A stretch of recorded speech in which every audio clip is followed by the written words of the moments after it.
guys, what's up? It's Naomi the Crafty Savage here, and I'm back with part 2 of the 50 States Spookiest Urban Legends. So, if you haven't checked out part 1, make sure you go do that. Before we get started here, where are my manners? How are you guys doing? I hope you are doing fabulous. I will have this diamond painting, not that you can tell what it is. I'm working on breakfast spaghetti. I will have it linked down and all the tools and stuff that I am using, where you can find them if you are interested. But let's get into this, shall we? We shall. So where did we leave off? So in part 1, we ended in Missouri. Let's go get our tickets and we're gonna fly on over to Montana. Alrighty, so in Montana, oh, and before I start, I will say, okay, sorry about that interruption. I had a phone call I had to take. Now, where were we going? Oh, yes, we were getting our plane tickets, heading to the airport and going to Montana. But before we start packing our suitcases, I do want to say that I am going to mess up words there. I have not read these because I want to be surprised when I read them. And I know with part 1, there were a couple of them that I was like, oh, I don't know, you know what I mean? So I hope I didn't offend anybody. I'm just reading off from the Reader's Digest, you know, the 50 of the spookiest urban legends from every state. So, okay, we got our bags. We made it all through TSA. We're heading off to Montana. So, in Montana, it is the haunting of Chico Hot Springs Hotel. Oh, that's kind of interesting. So I guess that is our first stop, where we will be stopping to stay the night. So it says, the mysterious lady in white supposedly roams the corridors of the Chico Hot Springs Hotel in Prey, scaring guests and staff members. People have reportedly seen the ghost of a woman in white many times, leading them into room 349. All right, note to self, I ain't staying in 349. I don't know if one of y'all are brave to stay in 349, but it ain't gonna be me. Okay, only to find an empty rocking chair swaying back and forth. Her rocking chair is sometimes found in other rooms as well, always facing the window, no matter the position the last person left it in. Okay, so that rocking chair, like the lady in white, she's dragging her rocking chair all over the place into other rooms. Like, I'm gonna find another hotel. We're gonna quick hop on another plane and travel on over to Nebraska. The Hatchet House. Ooh, I can only imagine from the name, right? So, the legend of the Hatchet House of Portal reminds us of the scary ghost stories we used to tell each other at camp. Ooh, it's a spooky ghost. Okay, let me stop. Let me get back to this story. As the legend goes, a school teacher from long ago went insane and decapitated all of her students in a one-room schoolhouse. Afterwards, she placed their heads on their respective desks and took all their hearts to the nearby bridge. She threw the organs into the water, and people say you can still hear the hearts beating if you cross it, hence its name, Heartbeat Bridge. We dare you to try it. I'm not sure about that. And the fact that she put her students, like, heads on the desk, I mean, that takes, you know, Heads Up 7-Up to a whole nother level. Like, did y'all ever play Heads Up 7-Up when you were in school? I want to be playing with that teacher. Okay, so let's hop on the next plane and head on over to Nevada, where we're going to check out the aliens at Area 51. Okay, so what do they got? So it says, publicly known as the place where the military tests out some of the most advanced weapons and technology, conspiracy theorists suspect that it's also where the U.S. government stashes the UFOs it doesn't want us to know about. Okay. You know, somebody, if that's the case, somebody will find out, you know. When we're meant to know, we're meant to know. I don't know. None of my business. As long as they ain't probing me with anything, we're good. You can go take your probes and go probe somebody else. Okay, so moving along to New Hampshire, we have the legend of Kokorua? Kokorua? I'm gonna smell this one out. Yeah, I'm going to spell this one out and stumble across it every time I have to read it again. So it's the legend of Chocourua. Kokorua? I don't know. It kind of almost sounds like a bird, like cuckoo. Anywho, I'm getting off topic here. It says Mount Kokorua was named after a Native American chief who lived in the early 1700s. Legend has it that he left his son with the Campbell family while he went away on tribal business. While under the family's care, his son died, perhaps accidentally, perhaps not. Oh, you mother fluffers. To exact revenge, Chief Kokorua killed the white man's wife and children. Then the surviving Campbells chased the Kokorua to the top of the mountain and shot him dead, but not before the chief had placed a terrible curse upon the land. It is said that the land, now known as Kokorua Lake Conservancy, will inflict suffering and death onto anyone who tries to live there or drink from its rivers. Well, this is good. I'm glad I looked these up because, you know, if I ever move out of Florida, like, I mean, I know a lot about Pennsylvania, you know, but if I ever move out of Florida, like, I need to be knowing these things. Like, what if, you know, I don't know, decided, hey, let me move to New Hampshire. Oh, look at this cute little place, you know, and then, like, I go live there and drink the water. No, thank you. Okay, so where are we heading off to next? So our next stop, we are going to head down to Dirty Jersey. If you don't know what Dirty Jersey is none other than New Jersey. Alrighty. And from Jersey, we got the Ghost Boy of Clifton Road. Ooh, this one sounds good. Let me quick find this color before right, is that it? Yes. Do I have more of this color? I hope so. We shall see, right? Okay, so it says the ghost of a young boy is said to reside beneath one of the bridges on the road in Passaic County in northern New Jersey. As the legend goes, he's quite helpful, not to mention honest. If you drop a coin into the water, he will return it to you within 24 hours. It has become a rite of passage for local teens to go test it out. I mean, I ain't gonna lie. I'm kind of like, let me go drop some coins in there. You know what I mean? Just when you return it, you know, be like the tooth fairy. I don't need to see you. Just slip it under my pillow. It's all good. Right? So, okay. So from New Jersey, we're heading down to New Mexico. And this is the UF crash at Roswell. So, in 1947, something big, really, really big, crashed on a ranch northwest of Roswell. Members of the U.S. military quickly came to retrieve the debris, which led some to believe that it was something they wanted to cover up. A UFO, perhaps?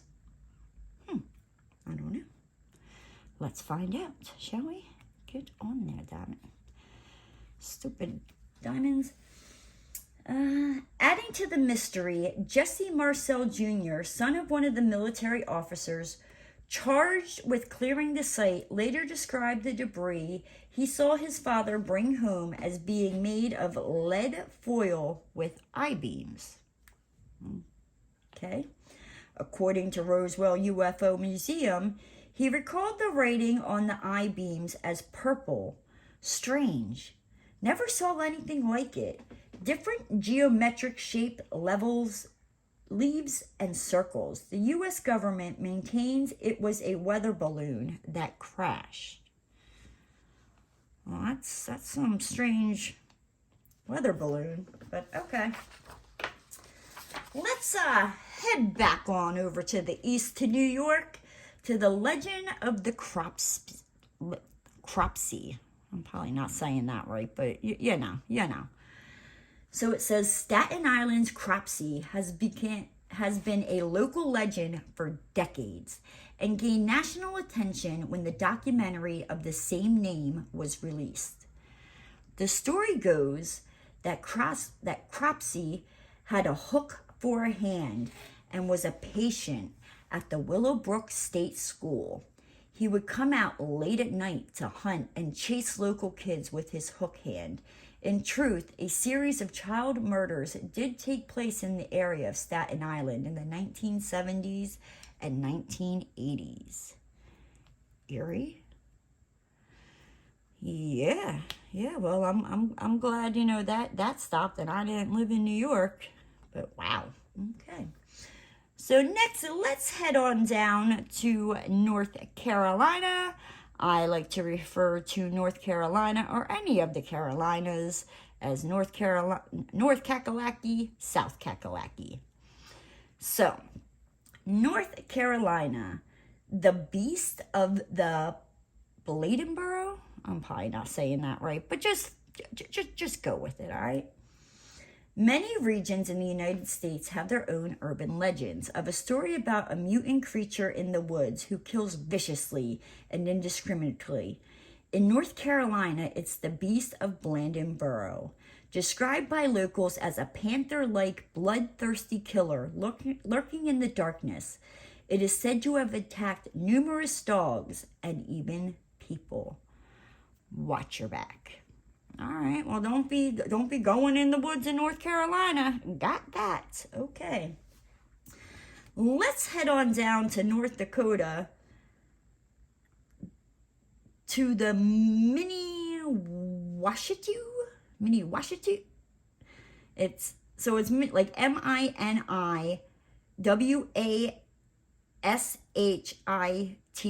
Mini-Washatu. I don't know. I'm just, whatever comes out of my mouth as I'm reading it, that's what it's called, but that's how it's spelled.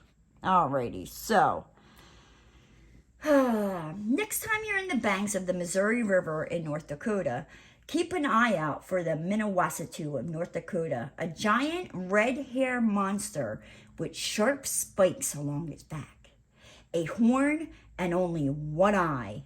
If you look at it, blindness instantly, and death is soon to follow. So on second thought, don't keep an eye out for it. You got it. I won't be looking for that furry, horned, one-eyed monster. Like, nope, I'm good. Let's head on down to Ohio and find out what's going on with the Gore Orphanage. Oh, I don't know if I want to. Just kind of like the sound of it. I'm like, I don't know if this is gonna, yeah.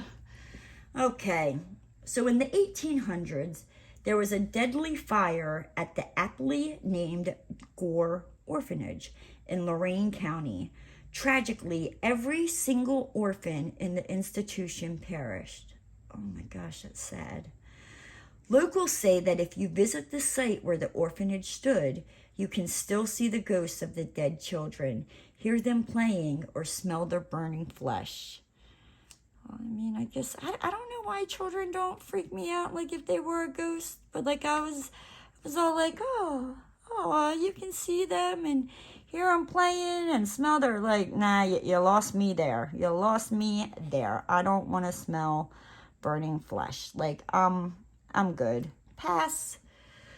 So, from Ohio, we're heading on over to Oklahoma to the Shaman's Portal, also called Oklahoma's Bermuda Triangle. People have allegedly disappeared into thin air upon setting foot in these dunes in Beaver Sands. It's believed that a UFO crashed here, opening a door to another world.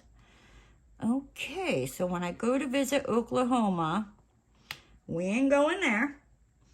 Ooh, Pennsylvania, the Eastern State Penitentiary. I have gone there. It's definitely, there's something going on there. Also in Pennsylvania, you have Penthurst Asylum, and yeah. So let's get in. Hold on, I'm just trying to place these diamonds. I can't read and diamond paint at the same time. This is fun. All right, so the Eastern State Penitentiary. The Eastern State Penitentiary of Pennsylvania is a real place that was shut down to its exceptionally cruelty towards inmates. Each cell and chamber has its own set of hauntings and terrible tales, and walking through it is supposed to feel like walking through the pit of hell itself. I don't know about that, but you definitely, like, you get an uneasy feeling and like chills, and yeah. If you're the type who likes to experience the macabre, you can take a tour on Halloween. You must sign a liability waiver before entering, though. Yes, it's not a... Yeah, it's... That place is definitely something's going on there. I mean, if you're not afraid, you know what I mean, or like and you're ever in Pennsylvania and you're able to, go check it out.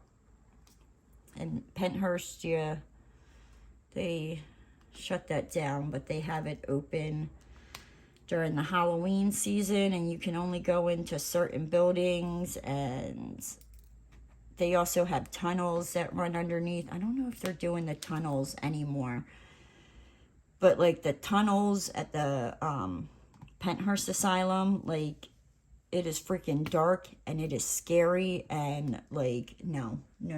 Like, yeah. Like, even in Penthurst, like, the one time I went there, like, for like Halloween, like haunted stuff, and I went into the Mayflower, which they don't have anything scary going on there. Like, freaky, the feelings you get, like, no. Okay, anyway, I could sit here and talk about Pennsylvania because I know a lot about Pennsylvania. So, from Pennsylvania, we're going to head on over to Rhode Island. So, what do we got going on in Rhode Island? Fingernail Freddy. Oh, Freddy better keep his fingernails to himself. That's all I gotta say. So, it sounds familiar. It's because the Rhode Island legend of Fingernail Freddy is supposedly the inspiration for the Nightmare on Elm Street. In this version, Fingernail Freddy is a wild woodsman with insanely long fingernails who comes out at night to attack campers with his talons. I was even thinking, like, when I read, like, Fingernail Freddy, I was like, oh, that kind of reminds me of Freddy Krueger. Yeah, no. So, from Rhode Island, we're going to be heading over to South Carolina. I like to call South Kakalaka. So, in South Carolina, we have the legend of Lavinia Fisher. This should be interesting. Known as an American's first female serial killer, Lavinia Fisher was certainly not dainty about her kills. In the 1800s, she and her husband John ran an inn, where they had the unfortunate habit of killing off many of their guests. Oh, don't be going there. I'm just saying. They would poison their guests, then when the poor person had fallen asleep, drop them down a trapdoor. One victim managed to escape and the two were found out, resulting in the execution. People say that the ghost of Lavinia Fisher haunts the Charleston jail where she was executed. All right, well, don't be going to that jail. I mean, unless you want that lady to find you. I'm just saying. So next we're going to be heading over to South Dakota, and we have the legend of Walking Sam. Hopefully Sam is friendly. Probably not. But, you know, fingers crossed. Let's hope, you know, Sam's just walking along, just trying to find a ride home, you know. He's late. I don't know. I'm hoping. Please. Okay. So Walking Sam of South Dakota is a bit of a notorious figure from the Slender Man videos. Of course, he can't be frickin', you know, just some kid who needs a ride home. Of course not. Jeez Louise. The Slender Man video games, an unnaturally tall, skinny, and creepy character. Those who cross his path are induced to commit suicide, and his favorite prey is young teens. Well, Sam just needs to, I don't know. Sam needs to do something, because that ain't cool.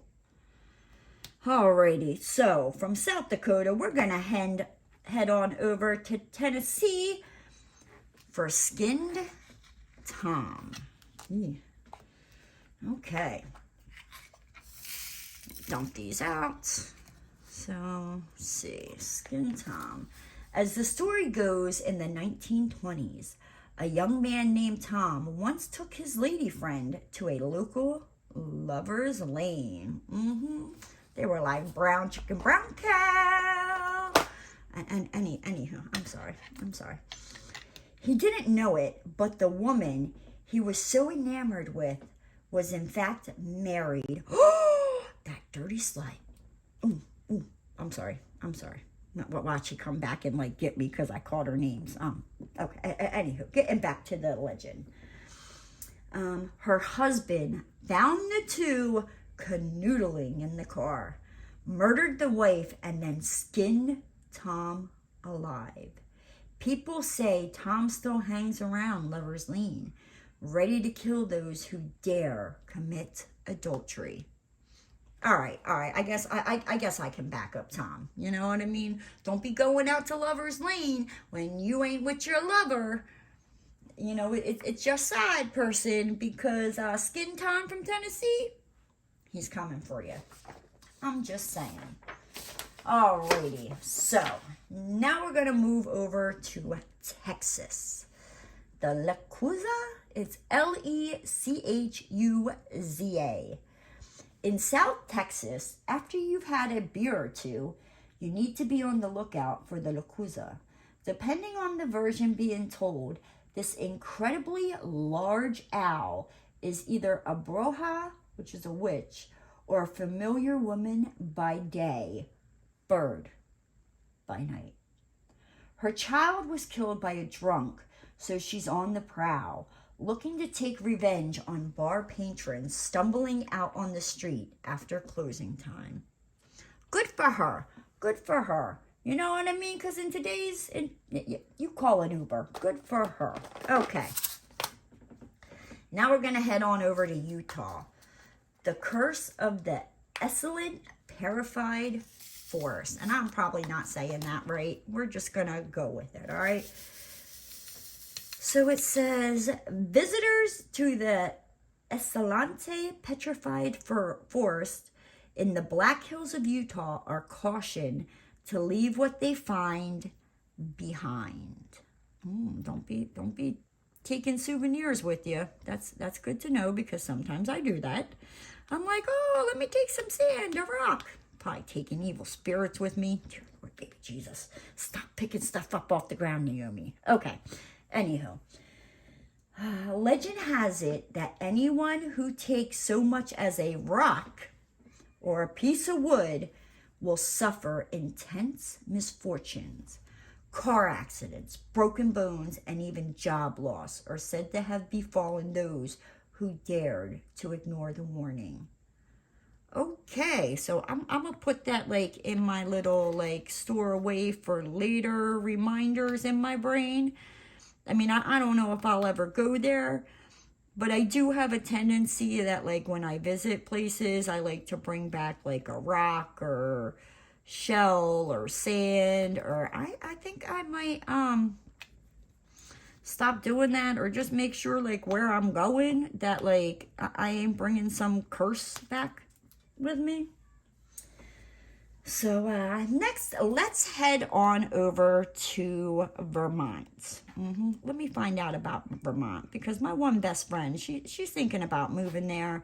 Like, I don't know how that's going to work, because it's like cold there supposedly all the time, and she loves the cold. I hate the cold. Like, we're going to have to like meet somewhere in the middle, because I ain't freezing my arse off. Okay, anywho, I'm rambling over here.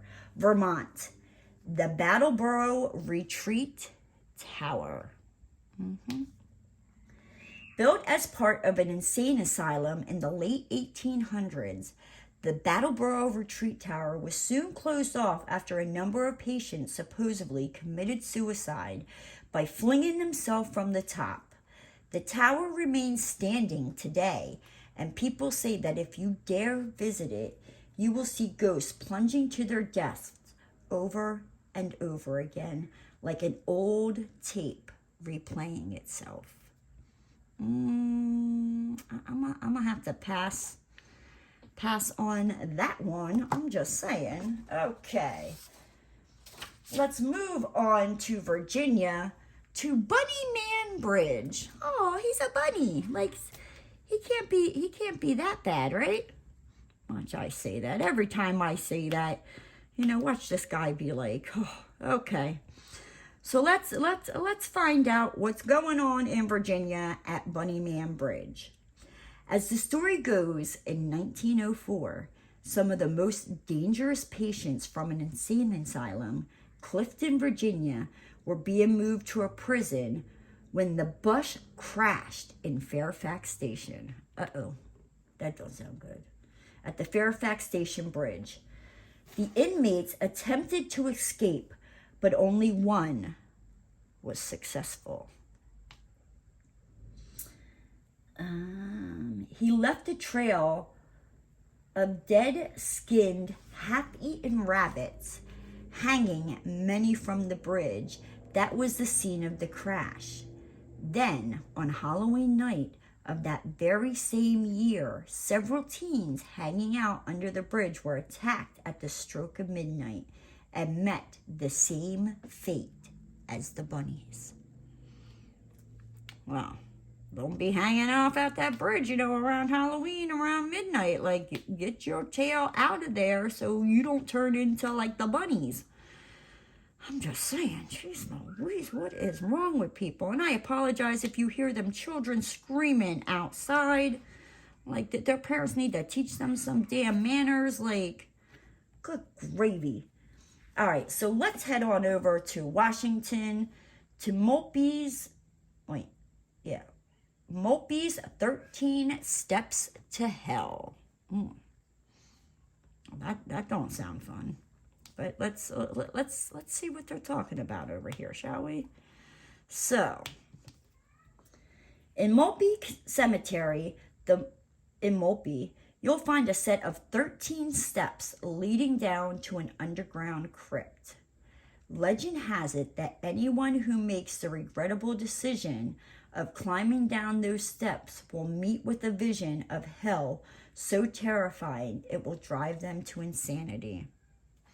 That's a big note for me. Like, I'll take your word for it. Like, somebody else can go down there and, you know, and tell me what happens. And, you know, if they don't go insane, then maybe I'll go down. But yeah, nah, I'm good. I'm good. Let's see. And then West Virginia. And I think nope, we're almost done. We have 3 more. So West Virginia, the Mothman. Ooh, he's coming. He's going to eat holes in your sweaters, right? Probably not, but let's, wish, right? So it says, yes, this is the same Mothman from the movie, The Mothman Prophecies. The final scene in the movie is a retelling of a take on an event that actually happened in 1967. The Silver Bridge that connects Point Pleasant, West Virginia, to Gallipolis, Ohio, collapsed at the height of rush hour, killing 46 people. According to legend, it was the Mothman, the great bringer of death, who caused the accident. And that's why, I'm not really a fan of driving across bridges. And, I'm like, let me move to Florida. Well, you got to drive over bridges, to cross over the ocean, just to... I don't know what I was thinking, guys. Somebody come save me. Alrighty, so let's see. 2 more. All right, so now we are down to Wisconsin, right? What do we got going on in Wisconsin here? Let's see. So in Wisconsin, the bloody headstone at Riverside Cemetery. A local woman by the name of Kate Blood is said to have killed her husband and 3 children, after which she committed suicide. Her headstone at Riverside Cemetery in Appleton allegedly drips with blood every full moon. Though, if you do visit, a glance at her headstone will quickly debunk the legend. She was outlived by her husband and her only child. Oh, well, then how is that an urban legend? I guess that's just the story, but that's... I'm glad she didn't murder her husband or children. You know what I mean? At least there's that. But, they couldn't find one, where, it couldn't be debunked? That ain't no urban legend. Okay. Moving along. And that brings us to our last state in Wyoming. The jackalope. The large bunny creature with antelope horns is a well-known character in Wyoming's culture, history, and landscape. Some people say that they have most definitely seen it, while others shrug it off as a fairy tale. I wonder, are jackalopes real? I've seen them, hanging, at Texas Roadhouse or something like that. So tell me what you think, guys. Do you live in any of these states? Have you heard of any of these spooky legends? Do you know of any spooky legends of your own that I didn't cover from a different state? Let me know down in the comments. But with that said, guys, I'm going to hop on out of here. If you're new to the channel and you haven't already, hit that subscribe button and ring that notification bell. And make sure that you have a spooky Halloween. Bye, guys. Woo!